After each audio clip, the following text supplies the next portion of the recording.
بہت بے عزتی ہوئی۔ میرے شوہر نے غصے میں آ کر نند کے جہیز کا سامان گھر کے پرانے کمرے میں پھینک کر اسے ہمیشہ کے لیے تالا لگا دیا، مگر اب ہر رات میرا شوہر مجھ سے چوری چھپے کمرے سے نکل جاتا اور گھنٹوں بعد واپس آتا۔ مجھے اپنے شوہر پر شک ہونے لگا۔ اس کا راز جاننے کے لیے ایک رات اس کے پیچھے چلی گئی۔ یہ دیکھ کر دنگ رہ گئی کہ میرا شوہر تو پانی کا گلاس لے کر پرانے کمرے میں۔ میں اپنی آنکھوں میں ہزاروں خواب سجا کر احمد کی بیوی بن کر اس کے گھر گئی تھی۔ دل میں یہی ارمان تھا کہ شادی کی رات میرا شوہر میری تعریف کرے گا، منہ دکھائی کا تحفہ دے گا۔ مگر میرے شوہر نے تو گھونگھٹ اٹھاتے ہی ایک ایسا جملہ بولا تھا جسے سن کر میں اندر تک جل کر راکھ ہو گئی تھی۔ وہ کہنے لگا، نادیہ تم خوبصورت ہو مگر میری بہن جتنی پیاری نہیں ہو۔ یہ نہ ہو تم اس سے حسد کرنے لگو اور گھر کا ماحول خراب ہو کر رہ جائے۔ مجھے اپنے شوہر سے اس قسم کی بات کی توقع نہیں تھی۔ شادی کی پہلی رات کون سا شخص اپنی بہن اور بیوی کے حسن میں تقابل کرتا ہے؟ خیر اس کے بعد میرے شوہر نے مجھ سے وعدہ کیا تھا کہ وہ میرا عمر بھر خیال رکھے گا اور مجھ سے وفا کرے گا۔ اس کی یہ باتیں سن کر میں نے اپنا دل صاف کرنے کی کوشش کی تھی۔ اگلی صبح میری نند اور ساس مجھ سے وارث تھیں، مگر میں اپنی نند سے انچاہا سا حسد محسوس کرنے لگی تھی۔ وہ سچ میں خوبصورت تھی، لیکن میں نے ایک بات محسوس کی تھی کہ میری نند میں اعتماد کی بہت کمی تھی، جس کی وجہ سے اس کے حسن کو گھن سا لگ جاتا تھا۔ میری ساس بھی میری نند کو ہر کام میں پیچھے پیچھے ہی رکھا کرتی تھی۔ ویسے تو میری نند پھر بھی گھر میں چل پھر لیا کرتی تھی، مگر جیسے ہی میرا شوہر گھر آتا تو وہ اپنے کمرے میں دبک کر بیٹھ جاتی تھی۔ یہ چیز مجھے بہت عجیب لگتی تھی، کیونکہ ہمارے گھر میں تو ایسا ماحول نہیں تھا۔ ہم بہن بھائی تو دوستوں کی طرح رہا کرتے تھے۔ ایک دن میں نے اپنی نند سے اس بارے میں استفسار کیا تو اس کا چہرہ سرد پڑ گیا تھا۔ تب میری ساس بیچ میں بول پڑی اور کہنے لگی، احمد ذرا تیکھ مزاج کا ہے نا، پھر ان دونوں بچوں کے سر پر باپ کا سایہ بھی نہیں ہے، اس لیے احمد اپنی بہن کے معاملے میں بہت حساس ہے کہ کہیں کوئی اونچ نیچ نہ ہو جائے۔ میں ان کی بات سمجھ چکی تھی۔ کچھ دن گزرے تو احمد نے گھر آ کر اپنی والدہ کو بتایا کہ انہوں نے صدف کے لیے ایک رشتہ دیکھا ہے، وہ کل لڑکے والوں کو گھر بلانا چاہتا ہے۔ یہ بات سن کر میری ساس بھی خوش ہو گئی تھی، اس نے فوری اجازت دے دی۔ خیر اگلے دن لڑکے والے صدف کو دیکھنے آ گئے تھے۔ وہ بہت ہی اچھے اور شریف سے لوگ تھے۔ لڑکے کی والدہ کو صدف بہت پسند آئی تھی اور یوں یہ رشتہ پکا ہو گیا تھا۔ چٹ منگنی ہوئی اور پٹ بیاہ۔ میں بھی خوش تھی کہ چلو صدف اپنے گھر کی ہو جائے گی تو میری شخصیت بھی نکھر کر سامنے آ جائے گی، کیونکہ صدف کے سامنے میں دب سی گئی تھی۔ خیر شادی کی تاریخ طے ہوئی اور تقریبات شروع ہو گئیں۔ مہندی کی رات میں صدف کے پاس جا کر بیٹھ گئی تھی۔ وہ بہت گھبرائی ہوئی سی تھی۔ میں بولی، کیا بات ہے صدف، تم اس شادی سے خوش نہیں ہو کیا؟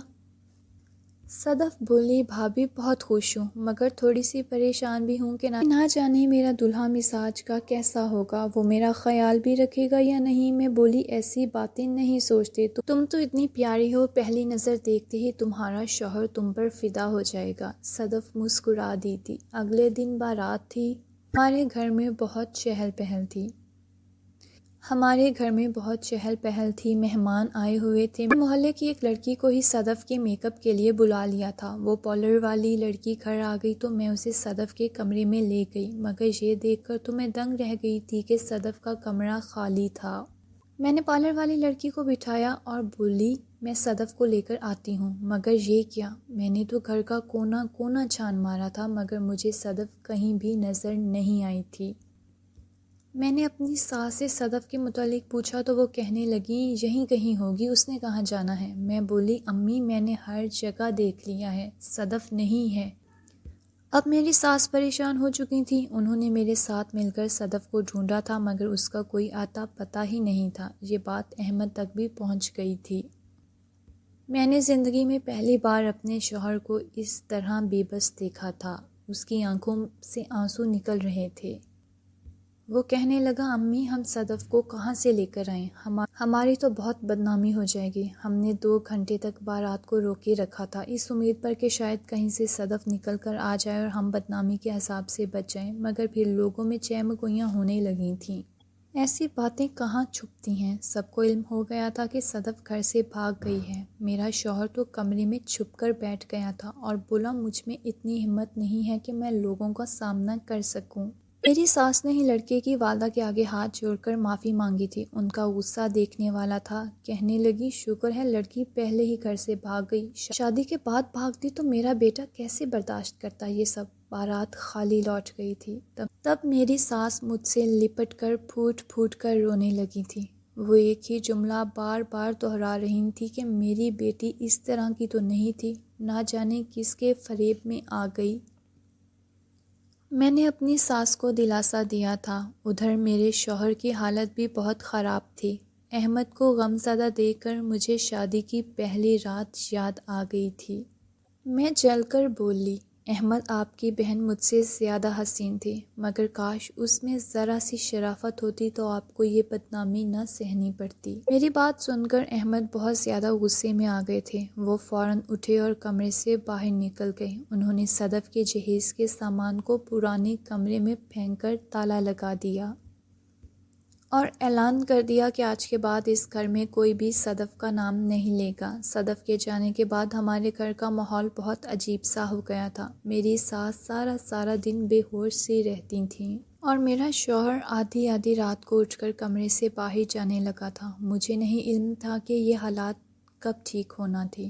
خیر اب میرے شوہر کا یہ معمول بن گیا تھا کہ وہ ہر رات اٹھ کر کمرے سے باہر نکل جاتے۔ میرے دل میں عجیب سے وسوسے پیدا ہونے لگے تھے کہ کہیں احمد بہن کی دی ہوئی بدنامی کا غم مٹانے کے لیے نشہ تو نہیں کرنے لگے، کیونکہ احمد ہمیشہ تبھی کمرے سے باہر نکلتے تھے جب میں بہت گہری نیند سو رہی ہوتی تھی۔ میں نے سوچ لیا تھا کہ اب اپنے شوہر کا راز معلوم کر کے ہی رہوں گی، اس لیے میں رات سونے کا ناٹک کرنے لگی تھی، مگر میں بیدار تھی۔ رات بہت بیت گئی تھی۔ تب میرا شوہر اپنے بستر سے اٹھا اور میرے پاس آ کر اس چیز کی تصدیق کرنے لگا کہ میں سو رہی ہوں یا جاگ رہی ہوں۔ جب میرے شوہر کو اس بات کا علم ہو گیا کہ میں سو رہی ہوں تو وہ جلدی سے اٹھ کر باہر چلے گئے۔ میں بھی جلدی سے اٹھی اور کمرے کی کھڑکی میں جا کر کھڑی ہو گئی تھی۔ میرا شوہر کچن کی جانب بڑھ رہا تھا۔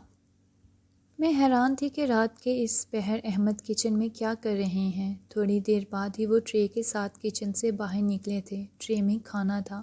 میں احمد کی حرکتیں بڑی حیرت سے دیکھ رہی تھی۔ احمد آہستہ آہستہ قدم اٹھاتے ہوئے پرانے کمرے کی جانب بڑھ رہے تھے جہاں پر صدف کا جہیز پڑا ہوا تھا۔ یہ منظر دیکھ کر میں کپکپا سی گئی تھی۔ میں جلدی سے اپنے کمرے سے باہر نکلی اور پرانے کمرے کے پاس جا کر کھڑی ہو گئی تھی۔ اندر سے صدف کے رونے کی آواز آ رہی تھی۔ وہ کہہ رہی تھی بھائی مجھے چھوڑ دیں، میں نے آپ کا کیا بگاڑا ہے، آپ میرے ساتھ یہ سب کیوں کر رہے ہیں۔ صدف کی آواز سن کر مجھ پر قیامت بیت گئی تھی۔ احمد کی شفاق سی آواز میرے کانوں میں پڑی تھی۔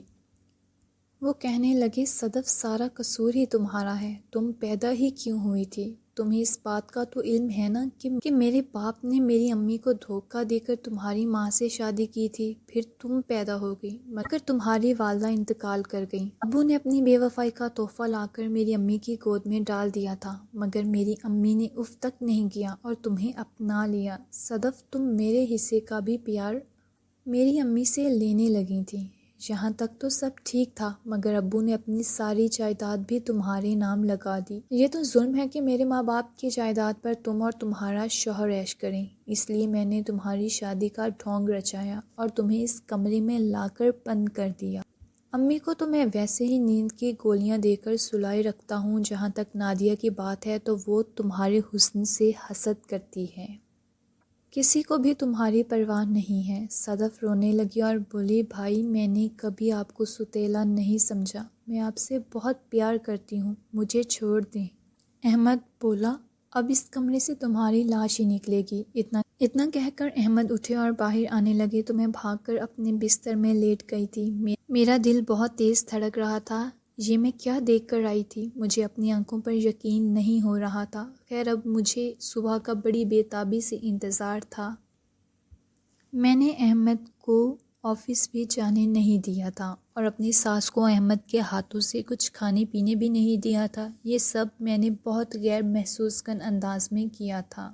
تھوڑی دیر بعد ہمارے دروازے پر دستک ہوئی تھی تو احمد نے دروازہ کھولا تھا، مگر سامنے پولیس کو دیکھ کر اس کی سیٹی گم ہو گئی تھی۔ پولیس ہمارے گھر داخل ہو چکی تھی۔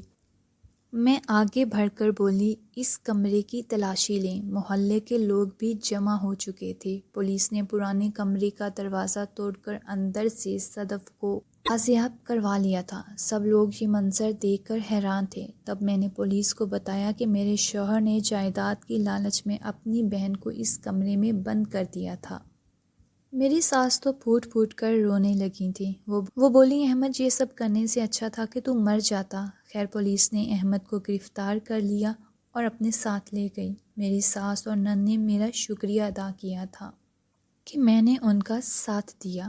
میں بھی اپنے والدین کے گھر واپس چلی گئی تھی اور احمد سے خلا لے لی، کیونکہ میں ایسے انسان کے ساتھ نہیں رہ سکتی تھی جس نے لالچ میں آ کر رشتوں کا تقدس پامال کیا ہو۔